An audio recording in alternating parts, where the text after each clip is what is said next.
Well, good news yesterday. As I told you yesterday morning, we were going to have an agreement and we got it. Late, as always, but we got it. So now we already have a plan to ban 90% of the oil imports in the European Union. By the end of this year, we will be buying 90% less. Only some exceptions for the landlocked countries. I think it's a reasonable way out of the discussion. You know, this weekend we have been engaging in long and difficult diplomatic discussions with the ministers and the ambassadors, and finally the leaders arranged the last pending issue. So the sixth package has been approved. Not only think on the oil ban, think also on three more important banks out of SWIFT. It will still put more difficulties to the Russian economy in the exchanges with the outer world. So this is another step further, another show of unity. It takes a long time in Europe to discuss and to agree because we require unanimity. But I think that the effort of these last days has been worldwide. And today we will discuss about defense. How to improve the defense capacities of the European Union member states. Because remember that defense is a competence of the member states. And the member states created the European Defense Agency, which I have the honor of chair. And the purpose is to try to look at how do we perform. And certainly we should doing more. But we have to do it all together. If every member state increases its expenditure, each one on their side, increasing by X%, what do they already have? It would be a big waste of money because we will not correct the duplicities, the duplications that we have. It's the same thing several times. Neither the gaps, something that we don't have, no one of us. So we have to increase our military expenditure in a coordinated manner. And it's not going to be easy because the army, the defense capabilities is the core of the national sovereignty. And to try to pull all the army development will require a lot of political skill. We present this report. I, as President of the European Defense Agency, and the Commission, who has competences on defense industry, putting together the industry and the army in order to make the European Union stronger in the world, also from a military point of view, because what we have learned from the Ukrainian war is that it's not enough trade, it's not enough the rule of law, it's not enough to be a good civil power. We need to be also a military power. Mr. Borrell, experts say that the agreement reached yesterday is not really effective because the crude oil that is transported by sea can easily be sold elsewhere by Russia. How are you sure that the sanctions are actually weakening Putin? Certainly we cannot prevent Russia to sell their oil to someone else. We are not so powerful, but we are the most important client for Russia. They will have to look for another one, and certainly they will have to decrease the price. The purpose is for the Russians to get less resources, less financial resources to feed in the war machine, and this certainly will happen. Do you see all member states are contributing to the same level in this oil and gas? According with their capacities. According with their capacities and circumstances. Yes. Is Patriarch Kirill in the sanctions list? Can you confirm this? Listing? Patriarch Kirill is in the sanctions list. Can you confirm this? Who is it? The Patriarch. Yes. Russia's The Patriarch. I think so. You think so? Well, a week ago I would have said yes. I want to ask you about the candidates for three countries, Ukraine, Moldova, and Georgia. What's the perspective of these three countries? You will discuss this issue at the next summit. Yes, they were discussing about it, but let the Commission do their work. When we will see your assessment? I suppose on the June Council. Okay, thank you.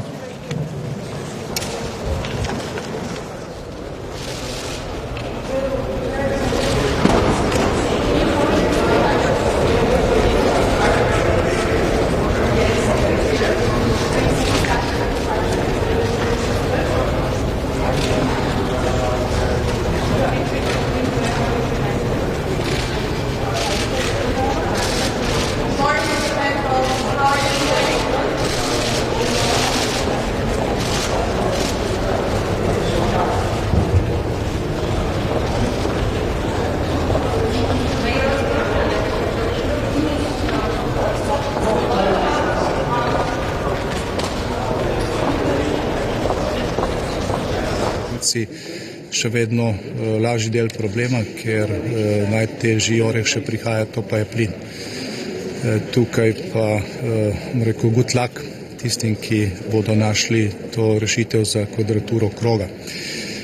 Kar se tiče same situacije v Ukrajini, pa seveda sankcije niso ključno vprašanje. Ključno vprašanje trenutno je situacija v Donbasu, kjer ruska vojska napreduje. Gre za suho sezono, gre za rusko premoč v zraku, gre za rusko premoč v oklepu in težkem orožju. In kolikor se Evropska unija in Zahod ne želi čez en mesec dni pogovarjati o novih milijonih beguncev iz Ukrajine, se moramo zdaj osredotočiti na vojaško pomoč Ukrajini. Ampak konkretno za Slovenijo, kaj se bo spremenilo po včerajšnjem dogovoru? Lahko to rečemo? Kar se tiče oskrbe z nafto za Slovenijo, tiste komercialne družbe, ki dobavljajo nafto v Sloveniji, že zdaj zagotavljajo, da te nafte ne dobavljajo iz ruskih virov. Se pravi, kar se tiče tega, če to drži, ne bi smelo biti nobenih zapletov, niti kakšnih bistvenih neposrednih vplivov na samo ceno energentov. Danes boste govorili o konkretnih tudi višanju cen energentov. Kaj tukaj pričakujete? Lahko kaj ne poveste, recimo, za prihodnje mesece, glede na to, da bi se kriza v Ukrajini še razglasila? Zdaj, ta tema, ki smo jo začeli včeraj, je verjetno še bolj pomembna od tega, koliko ruske nafte bo kupila Evropa, ker ne gre tukaj samo za količine, v tem trenutku gre predvsem za cene. Ker če so cene zelo visoke, Rusija lahko proda tudi pol manj nafte, pa bo imela še vedno več denarja za financiranje vojne v Ukrajini. Hkrati pa s tem, ko je Rusija napadla Ukrajino, ko s to vojno v Ukrajini destabilizira tudi svetovne trge, sama povzroča više cene nafte oziroma energentov, hrane in tako naprej. Tako da je v bistvu to glavni problem. In jaz upam, da bomo danes našli kakšne bolj konkretne rešitve za to, kako vplivati na cene energentov. Evropa ima tukaj nekatere inštrumente v svojih rokah, žal pa smo tukaj še vedno ujetniki nekih paradigem izpred let, ko ni bilo ne vojne, ne visokih cen in ko je veljala paradigma zeleni prehod, ne glede na to, koliko to stane. Zdaj treba te prioritete pač uskladiti in če bo Evropska unija tukaj najdla pravi pristop, potem bo to stabiliziralo cene energentov. Kakva perspektiva tega skupnega naročanja, kako hitro resničljivo, recimo, je ta ukrep, ki se vsaj na splošno je dober ukrep? Ta ukrep je dober, mi smo ga v Sloveniji predlagali že oktobra lani. Zdaj ti formalni okviri so več ali manj postavljeni, vendar pa se seveda tukaj čaka evropske institucije, tudi države članice še veliko dela, ker gre za uskladitev formalnih evropskih okvirov in komercialnega pristopa, ki velja na skupnem evropskem trgu. News is that the European Union is still united in its purpose. The purpose is to stop Russia's aggressive war in Ukraine. We have two tools with which to do that. One is to support Ukraine militarily, economically, and the second is through the isolation of Putin's economy via sanctions. And yesterday we agreed on the sixth sanction round, which includes oil. It will cut about 2/3 of Russia's oil exports to the EU, which means 2/3 of the monies that we send to Russia will no longer be sent. And this is very, very good news indeed. The stronger the sanctions, the quicker the war will end. But is that fair? Do you think it's fair for all? Once again, I have argued from February 24th that we need immediate and full energy sanctions, oil, coal and gas. We move as quickly as we can move all together. The important thing is that we are all together, we are all united.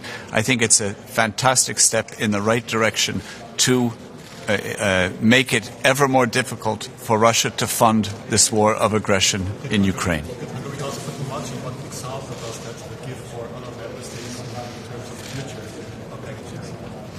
Well, all member states are determined to move away from Russian energy dependency. Over the past 20, 30 years, nations have built infrastructure which has been greatly reliant upon Russian energy sources, and we're moving very rapidly away from that. For some member states it's a little easier. For other member states it is actually physically more difficult because lack of ports, lack of infrastructure. But everyone is moving in the same direction. As a representative of a Baltic country, do you feel reassured that actually economic reasons seem to take over and not necessarily the fight against Putin? I see that we still, 3 months after the start of the war, we have gone sanction after sanction after sanction, ever tighter, notwithstanding the fact that the sanctions also negatively affect us as European Union member states. We're still determined to stop the flows of money to Moscow, and the unity is there. Thank you very much.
So after lengthy discussions yesterday, we finally reached an agreement, and I was positively surprised because when we went into the room, the signs were not that great, but everybody was very constructive, and I'm happy that we reached the agreement. But of course, we also have to discuss already the 7th package, because things are not going any better in Ukraine, and as long as the war is going on, there is no peace. Ukraine hasn't won the war. We haven't done enough.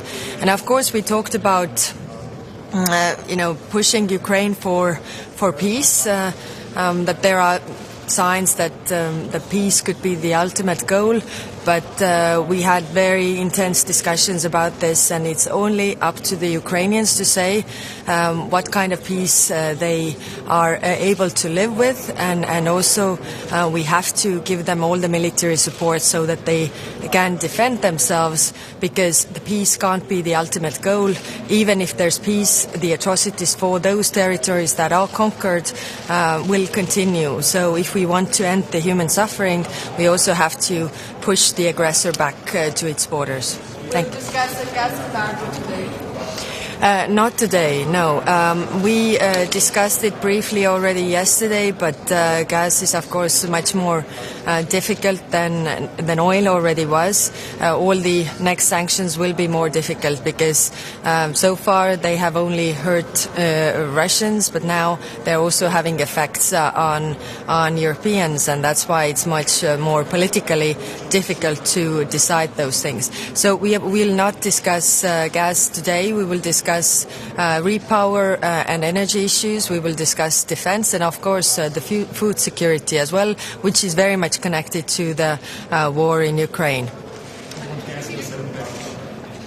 I think that the gas has to be in the 7th package, but I'm realistic as well. I don't think it will be there. I think the time is running out. I mean, Gazprom is now stopping deliveries also to the Netherlands. It's just a matter of time until there will be no more gas deliveries. Maybe it's better for the EU to take the first step.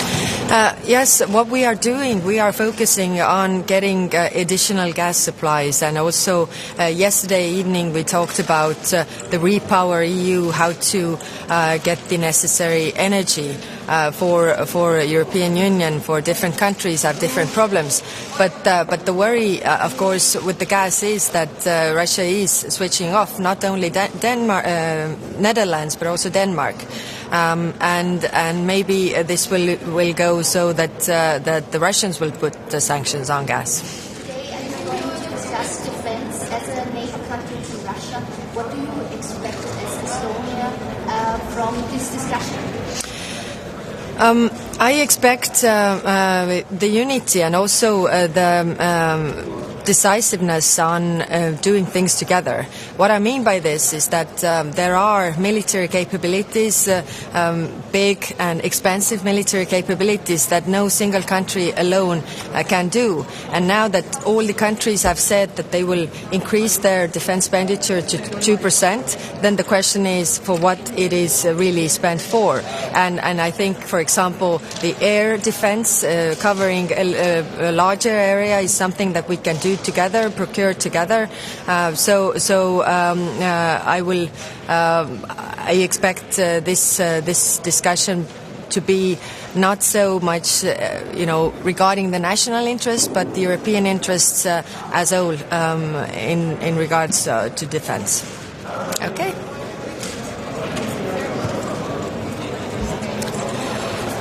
It's a compromise. So if I had to choose between, a compromise or no sanctions at all, then I think it's a fair compromise. And I must say that everybody was very constructive around the table trying to find the solution. So I think this was the best we could get. And as I said yesterday, I was very skeptical that we will reach an agreement. So that's a positive thing that we did. Okay, thank you.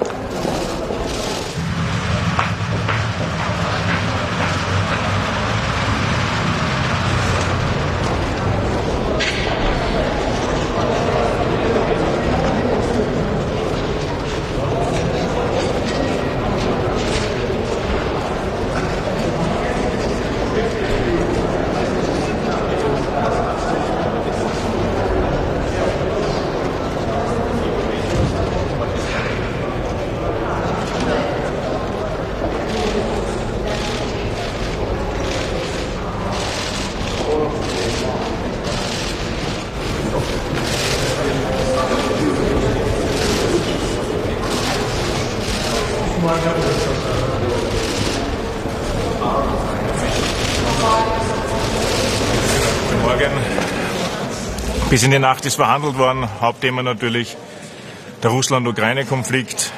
Die Sitzung war auch geprägt von den Telefonaten, die geführt worden sind mit Präsident Putin. Olaf Scholz, Emmanuel Macron und ich haben über unsere Eindrücke informiert, all das, was da besprochen worden ist und was es für Möglichkeiten gibt in Fragen der Konfliktlösung. Darüber hinaus dann der Beschluss des Ölembargos, eine Maßnahme, die mit Sicherheit auch für die Mitgliedstaaten an sich schmerzhaft sein wird. Aber man muss realistisch sein, die Schmerzen, die wir erleiden, sind nichts im Vergleich dazu, die die ukrainische Bevölkerung zu erleiden hat. Heute das nächstwichtige Thema, die Ernährungsversorgungssicherheit. Wir werden heute mit dem Präsidenten der Afrikanischen Union diskutieren. In vielerlei Hinsicht heikel. Auf der einen Seite, weil Nordafrika bedroht ist, wenn die Exporte aus der Ukraine nicht stattfinden, in der Frage der Ernährungssicherheit. Und auf der anderen Seite, weil die Afrikanische Union sich neutral verhält in der Frage der Verurteilung des Konflikts, der Aggression der Russischen Föderation gegen die Ukraine. Und darüber hinaus wird heute auch das Thema Verteidigung ein wichtiges sein. Das heißt, wir werden uns stärker abstimmen in der Europäischen Union. Mit der gemeinsamen Außen- und Sicherheitspolitik ist die Europäische Union auch ein Sicherheitspartner. Wir sorgen in Friedensmissionen, sei es in Mali oder in Unterstützung auch der NATO innerhalb des Kosovos, für Frieden. auf der Welt. Und jetzt geht es auch um die Frage der Aufrüstung der europäischen Staaten. Auch Österreich hat ja beschlossen, sein Verteidigungsbudget zu erhöhen. Und das alles jetzt in einen Einklang zu bringen und auch europäisch abzustimmen, das werden heute die Themen sein. Die internationale Presse sagt, Viktor Orban hat fast alle seine Forderungen durchbekommen, der Kompromisse ist einer, den man nicht hat. Stimmt das positiv, wenn Gas zum Beispiel im Südverkehr auf der Tagesordnung steht, dass das auch für Österreich ein Beispiel ist, dass man Rücksicht nimmt auf Staaten? Es war gestern schon ganz klar und ich sage es auch heute wieder, es wird das Gasembargo kein Thema sein. Es hat auch Olaf Scholz klargestellt. Gas verhält sich ganz anders in der Frage der Versorgungssicherheit aus Öl. Man kann Öl viel leichter kompensieren, wenn man auf russisches Öl verzichtet. Da gibt es dann technische Probleme, die wurden gelöst mit Viktor Orban. Bei Gas verhält es sich ganz anders. Daher wird Gasembargo oder das Gasembargo auch bei einem nächsten Sanktionspaket kein Thema sein. Viktor Orban hat gestern gesagt, dass er nicht sehr optimistisch ist und im Vorfeld dann ist es doch funktioniert. Woran ist es dann gelegen, wenn es dann auch so ausgegangen ist? Es ging hier um technische Detailfragen. Russisches Erdöl bedeutet auch eine besondere Form der Art, es zu raffinieren. Das ist eine technische Voraussetzung auch in Ungarn oder auch in anderen Ländern wie zum Beispiel Tschechien. Tschechien war bedroht davon, dass 30% seiner Dieselbestände plötzlich nicht mehr vorhanden wären, die es aber täglich braucht. Das heißt, hier gab es Kompromisslösungen, die sind gefunden worden und bis man halt einen Kompromiss findet, kann es auch ein wenig dauern. Und wenn man genau hinschaut, wir waren früher fertig als bei manchen anderen Räten. Letzte Frage jetzt, die Niederlande kriegen auch den Gas aus Russland. Wie groß ist die Sorge, dass sich das weiter ausweitet in mehr Länder auf diese nicht Gas bekommen? Das liegt daran, dass diese Länder nicht auf die Zahlungsbedingungen von Gazprom eingegangen sind. Die OMV hat hier gute Gespräche und konstruktive Gespräche geführt mit Gazprom. Wir haben den gleichen Druck nachher. Wir füllen unsere auch Speicher weiter auf. Das ist notwendig, um für den Winter vorzusorgen. Das heißt, ich mache mir hier derzeit keine Sorgen. Wir beobachten einen Preisanstieg. Dankeschön.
I have argued from February 2020 that we need immediate energy sector, make it ever more difficult for Russia to fund its war of aggression.